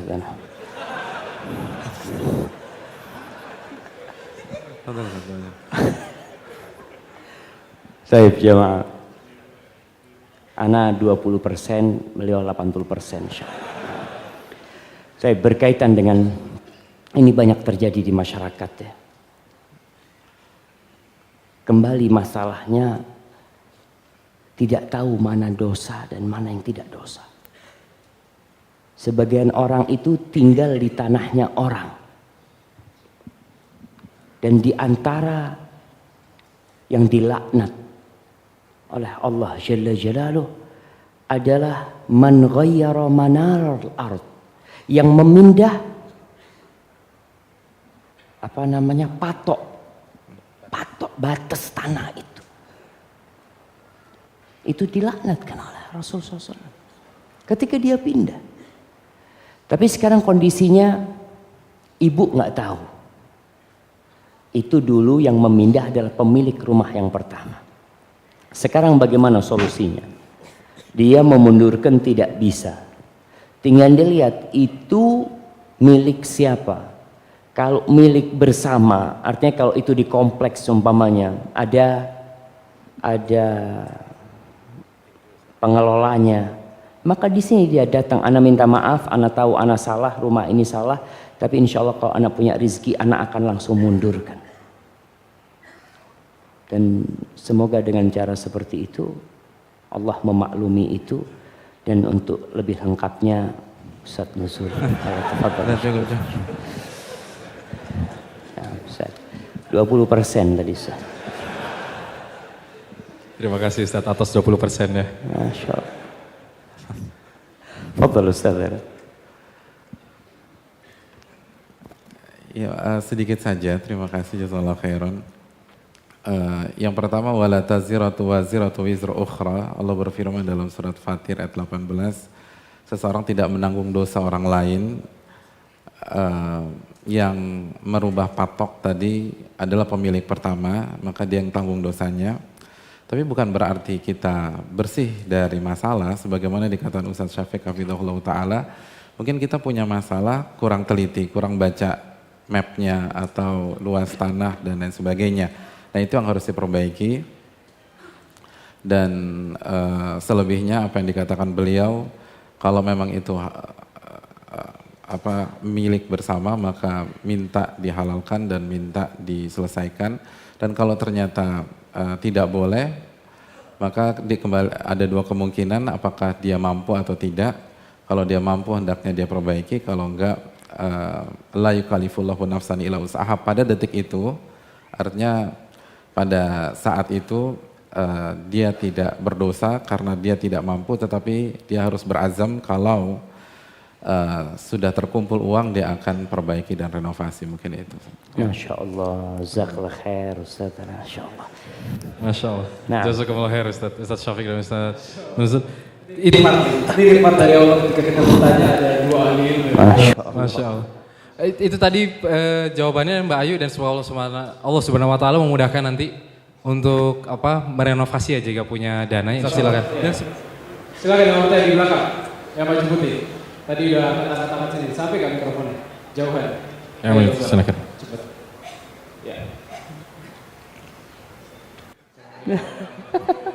Waalaikumsalam warahmatullahi wabarakatuh. Waalaikumsalam. Maaf, dengan siapa? Dika. Dikri, oke, dari Karet. Oke, silakan Dikri. Dari Polda Ustaz, saya minta pandangan atau bimbingan seputar tentang bekerja di perusahaan ribawi. Apa hukum syariatnya? Misalnya kita adalah suatu karyawan, bukan notabene perusahaan ribawi, namun dipekerjakan di perusahaan ribawi. Panjang. Dikri Di bawah aja. Di bawah. Atau boleh mau jawab? mungkin outsourcing ya kalau lebih. Oke, silakan lanjutkan. Kita status itu kita adalah karyawan yang bukan notabene ribawi, namun ada apa misalnya kita dipekerjakan di perusahaan yang bergerak di bidang ribawi, bank dan asuransi segala macam. Itu bagaimana? Tapi panjang, ada beberapa nggak bisa Barakallahu fikum. Dikri, boleh nggak pertanyaan kita jawab di bawah nanti? Jadi kita kasih teman-teman dulu kesempatan yang lain untuk bertanya. Tapi nanti bisa tanya jawab di bawah untuk Dikri. Boleh, nanti jangan pulang dulu ya. Oke, jazakallahu khair. Oke, kita himbau kepada teman-teman, pertanyaan ini kita mohon yang sesuai dengan materi malam ini supaya kita bisa lebih dalam lagi menggali materi dari kedua narasumber kita. Silakan, Abdul Razak. Silakan. Mikrofonnya. Which one? Yang berdiri dong, biar dilihat sama. Ya. Which one? Zikri nanti di bawah ada hadiah buat Zikri ya. Yang mana Abdul Razak? Yang tengah. Yang tengah. Oke. Silakan Mas. Silakan. Nama dan asal. Assalamualaikum warahmatullahi wabarakatuh. Waalaikumsalam warahmatullahi wabarakatuh. Saya Rizal dari Depok. Dida. Rizal. Oke, Rizal. Saya mau nanya tadi sama Syafiq ya. Masya Allah. Ustaz Syafiq. Ada Ustaz yang bahas Nah. tentang niat hijrah. Dibahas hadis arba'in yang pertama, niat tergantung pada niatnya. Dan ketika dia berniat untuk dunia, wanita dan segala macam itu Allah menjadikan mendapatkan gitu kan, didapatkan. Tapi pertanyaannya, bagaimana dengan hijrahnya gitu? Apakah diterima dan bagaimana dengan amalan-amalan setelah hijrah karena niat tersebut gitu? Syukran. Assalamualaikum warahmatullahi wabarakatuh. Waalaikumsalam warahmatullahi wabarakatuh. Terima kasih Rizal. Silakan Ustaz. Masya Allah, karena buat ana Ustaz, maka ana jawab. Iya, ini mungkin kelewatan tadi ya. Bagaimana dengan orang yang hijrahnya untuk wanita, hijrahnya untuk dunia? Ya dia tidak akan mendapatkan pahala dari Allah Jalla Jalaluh. Dia hanya akan mendapatkan apa yang dia niatkan. Oleh karena itu Rasulullah sallallahu alaihi wasallam tidak mengatakan fahijratuhu ilal mar'a fahijratuhu ila dunya, tapi hijrahnya kepada apa yang dia niatkan. Jadi yang akan dia dapatkan adalah yang dia niatkan. Yang niatnya untuk Allah akan dapat Allah. Yang niatnya untuk Nabi SAW akan dapat Nabi SAW. Nabi menanti umatnya di telaga kelak. Ana faratukum fil haud. Tapi yang niatnya untuk perempuan, ya udah dia dapatkan perempuan itu. Setelah itu apa? Ya nggak ada udah. Maka perlu kita memperbaiki niat karena tadi kita tidak akan mendapatkan pahala apa-apa. Semua yang bukan karena Allah tidak ada gunanya, jamaah. Hadza wallahu a'lam bishawab. Mungkin Ustaz Nuzul mau nambahkan. Ustaz Syafiq kan. Masya Allah. Kalau agak sedikit itu Ustaz Syafiq, misalnya ya tadinya dia berniat karena wanitanya, lalu dia tahu tentang hadis ini, lalu dia bertobat, bagaimana dengan hal ini Ustaz? Masya Allah. Bagus. Baik jamaah. Tadi ana sampaikan yang menjadi tolak ukur adalah akhir. Ada orang yang ketika proses betul dia karena wanita. Ada orang masuk Islam karena wanitanya maksa, aku tidak akan mau dengan engkau kecuali engkau masuk Islam. Ketika dia masuk Islam niatnya nggak benar. Ketika untuk wanita. Tapi dalam perjalanan subhanallah dia merasakan sentuhan-sentuhan indahnya Islam. Dia merasakan nikmatnya menjadi seorang muslim. Dia melihat ketika orang sholat, Masya Allah kata dia. Lalu dia kembali kepada Allah, bertobat kepada Allah. Man taba taballah alaih. Barang siapa yang bertobat maka Allah akan menerima tobat dia. Maka para jamaah kembali yang menjadi tolak ukur itu adalah akhir dalam kehidupan. Makanya kayak kita ini yang ada di masjid ini, wallahi kita nggak tahu bagaimana kelak kematian kita. Maka jangan berhenti minta Allahumma inna nas'aluka husnal khatimah. Ya Allah kami minta husnul khatimah. Barakallahu fikum. Ada tambahan Ustaz? Sedikit kali Ustaz ya. Ya. Oh, silakan. Sebagaimana yang dikatakan beliau, hafizahullah ta'ala, saya tambahkan sedikit, kita perlu mengingat sebuah ayat yang tadi dibaca oleh imam kita di salat Isya, yaitu surat Al-Furqan, ayat 70, Allah mengatakan, illa man taba wa amana wa amila amalan salihah faulaika yubaddilullahu sayyiatihim hasanat. Kecuali orang-orang yang taubat, lalu dia beriman, dan salah satu syarat iman itu ikhlas. Jadi yang awalnya ria, awalnya hijrah pengen dunia, pengen panggung, pengen popularitas, dia bertobat, lalu dia benar-benar beriman, dia perbaiki keikhlasan, lalu dia mengerjakan amal soleh, dan kita tahu syarat amal soleh adalah ikhlas dan ittiba. Apa yang terjadi? Faulaika yubaddilullahu sayyiatihim hasanat. Mereka lah orang-orang yang Allah ganti keburukannya dengan kebaikan. Sebagian ulama tafsir mengatakan dosanya Allah ganti dengan pahala.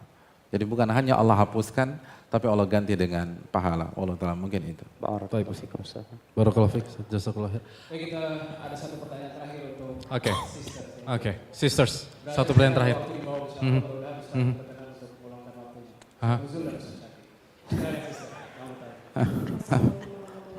Waalaikumsalam warahmatullahi wabarakatuh. Ada orang Belanda dari Jakarta. Ada yang bertanya, ada seorang antara wanita. Ada pekerjaan Anda tidak sesuai dengan syariat dan banyak menentang perintah Allah. Anda ingin resign Ustaz, tapi Anda masih dikontrak lama sekali 10 tahun, sedangkan Anda baru 3 tahun dan belum bisa resign. Jika Anda resign, orang tua Anda tidak akan menganggap Anda sebagai anak lagi. Orang tua Anda bilang, ridho Allah adalah ridho orang tua. Kalau saya resign, orang tua anak tidak akan ridho dunia akhirat dan tidak akan pernah menganggap anak sebagai anaknya lagi. Anak mohon apa yang harus anak lakukan Ustaz? Jazakallah. Barakallahu fiik, jazakallahu khair. Silakan, Ustaz. Fadal. Waalaikumsalam warahmatullahi wabarakatuh. Fadal. Antum aja Ustaz. Subhanallah jamaah ya. Semoga Allah memberikan kekuatan kepada ukhti yang bertanya. Wallah betul keridhaan Allah berada di keridhaan orang tua. Itu sabda Rasul SAW. Tapi ada hal-hal yang kita tidak boleh taat sama orang tua kita. Namun sekarang yang perlu dilakukan adalah bagaimana membuat orang tua kita faham. Kalau kerjaan itu pertama tidak sesuai dengan fitrah. Jangan bicara syariat, secara fitrah. Mungkin berat buat wanita melakukan hal itu. Dia diciptakan oleh Allah Subhanahu wa taala sebagai pendamping lelaki. Wanita diciptakan sebagai seorang istri, sebagai seorang ibu buat anak-anak, sebagai sebuah sekolah yang akan mendidik generasi masa depan. Sekarang bagaimana ukhti berusaha untuk perlahan-lahan mendekati orang tua. Ya, kalau bisa jangan pakai lisan. Karena terus terang, seorang anak kalau berbicara sama orang tuanya selalu diputus sama orang tuanya. Dia tidak pernah selesai menyampaikan pesan itu. Dan kita kalau ngobrol secara langsung sama orang tua, kadangkala kita salah milih kosakata. Sehingga membuat kita durhaka sama orang tua. Maka anti perlu mungkin menulis surat. Tulis, sampaikan dengan pelan-pelan, dibaca lagi suratnya. Mungkin ada kata-kata yang kurang pas, dibaca lagi terus. Setelah pas, anti berdoa mohon sama Allah Subhanahu wa taala, datang ke orang tuanya, cium kedua orang tuanya, dan hati kedua orang tua berada di tangan Allah Jalla Jalaluh. Tidak ada yang tidak mungkin jamaah. Dan untuk selanjutnya Ustaz Nuzul bisa tambahkan Ustaz. Fadhal Ustaz. Nah. Ya, terima kasih Ustaz Syafiq. Inti sudah beliau sampaikan ya, saya ingin mengingatkan saja tentang kisah Ka'ab bin Malik beberapa bulan yang lalu. Ada sebuah faedah bahwa selama yang kita hadapi manusia itu dinamis, nggak deadlock, dinamis. Tergantung pendekatan, tergantung lobby, tergantung bagaimana cara kita menyampaikan. Dan itu sudah dijelaskan secara apik oleh Ustadz kita, hafidhahullah ta'ala. Tinggal kita perlu ingat Nabi SAW bersabda, inna minal bayani la sihra. Sesungguhnya penjelasan itu bisa menyihir. Jadi retorika yang bagus, cara bicara yang bagus, cara penyampaian yang bagus itu bisa merubah. Orang tuh kayak tersihir, yang awalnya dia pengen ke kanan jadi ke kiri. Ya itulah ilmu marketing kan, yang awalnya yang nggak niat beli kulkas gitu loh. Yang niatnya cuma beli kulkas, akhirnya beli mesin cuci juga. Kenapa? Karena marketingnya jago. Nah, ilmu itu yang harus dipelajari. Itu yang disampaikan oleh Ustaz Syafiq. Dan yang kedua, saya ingatkan ucapan Muhammad bin Wasi', beliau mengatakan inna dzikra idza kharaja minal qalbi waqa 'alal qalbi. Sesungguhnya nasihat, ucapan jika keluar dari lubuk hati maka insya Allah akan masuk ke dalam hati.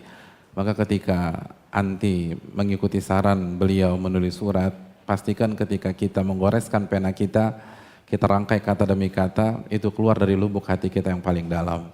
Ketika kita berbicara, ketika kita memeluk orang tua kita, itu pastikan hati yang berbicara, bukan hanya retorika lisan.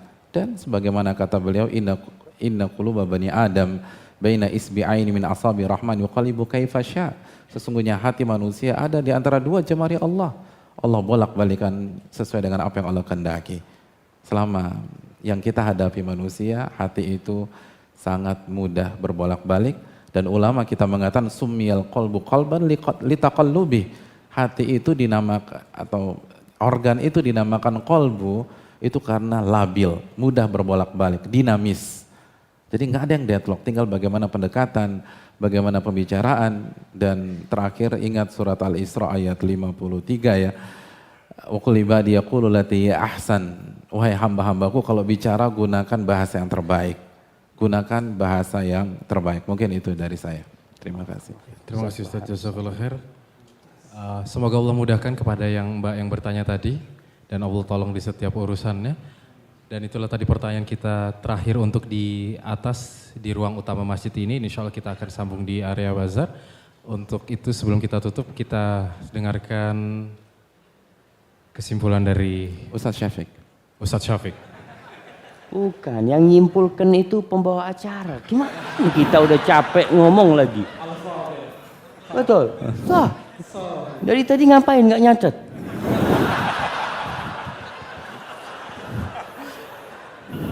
Gini aja, yang bisa menyimpulkan kasih mic, kasih hadiah.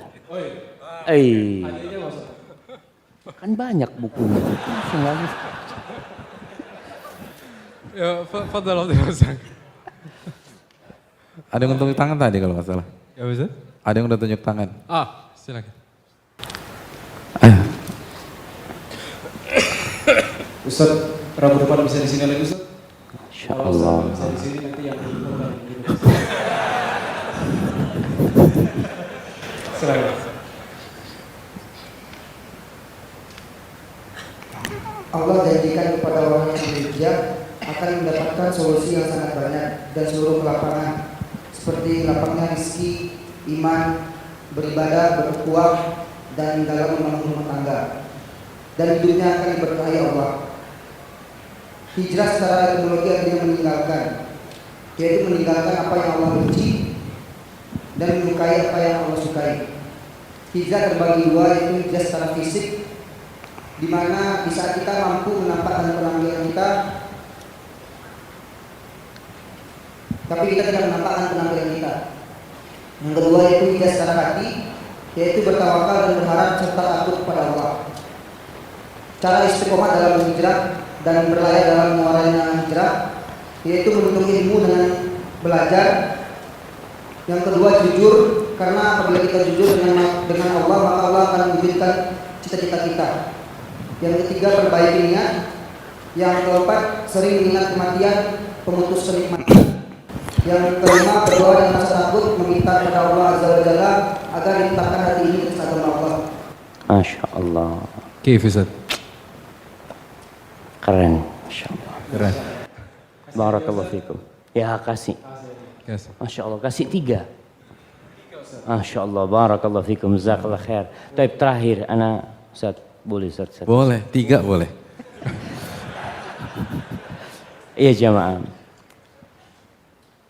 Antum lihat bagaimana Rasulullah SAW ketika hijrah. Para sahabat ketika hijrah ke Madinah, hidupnya susah. Jadi solusi yang Allah berikan itu, keluasan yang Allah akan berikan itu, ketika antum jujur dan benar sama Allah. 7 tahun bayangkan. Kondisi kota Madinah itu susah. Perang Badar, perang Uhud, perang Khandaq, baru mulai agak nyaman tatkala perang Khaybar. 7 tahun menunggu. Sebagian sahabat itu tidur di masjid. Nggak punya keluarga dia. Dia hanya makan apa yang dikirim sama orang. Ada kurma dia makan. Sebagian sahabat Masya Allah kelaparan. Ali bin Abi Thalib, dia mau nikah pun susah. Jadi kalau ada orang hijrah, Ustaz, anak nggak punya fulus buat nikah macam-macam, ya diuji kebenaran niatmu itu. Dan tadi Ustaz Nuzul sudah membacakan ini surah Al-Ankabut. Hasiban nas an yutraku an yaqulu amanna wa hum la yuftanun. Kalian mengira dengan mengatakan beriman lalu kalian nggak difitnah, nggak diuji, akan diuji. Di situ tampak, oh ternyata benar hijrahmu. Dan dengan cara itu semoga antum istiqamah dan mati husnul khatimah. Dan tetap husnudzon sama Allah. Husnudzon. Kalau ada apa-apa, suudzon sama diri, kayaknya karena aku. Karena Allah mengatakan ma asabaka min hasanatin faminallah wa ma asabaka min sayyi'atin famin nafsi. Kebaikan yang ada pada dirimu yang kau dapatkan itu dari Allah tuh. Tapi kalau ada kesusahan, kesulitan, itu dari dirimu sendiri. Maka di sini insya Allah, barakallahu fikum, jazakallahu khair Ustazana. Jazakumullah khair. Ya, terima kasih kepada kami ucapkan kepada Ustaz Syafiq Hafizahullah Ta'ala dan Ustaz Nuzul Hafizahullah Ta'ala atas materinya malam hari ini. Semoga Allah Subhanahu Wa Ta'ala menjaga guru-guru kita dan kita dapat mengambil faedah malam hari ini yang beliau sampaikan. Dan kita juga mohon maaf atas segala kekurangan kita. Insya Allah kita akan ada sesi tanya jawab di bawah. Semoga Allah Subhanahu Wa Ta'ala menerima amal ibadah kita semua. Hati-hati di jalan. Insya Allah kita akan bertemu lagi di minggu depan. Kita tutup dengan doa kafaratul majelis. Subhanakallahumma wa bihamdika asyhadu alla ilaha illa anta astaghfiruka wa atubu ilaik. Assalamualaikum warahmatullahi wabarakatuh.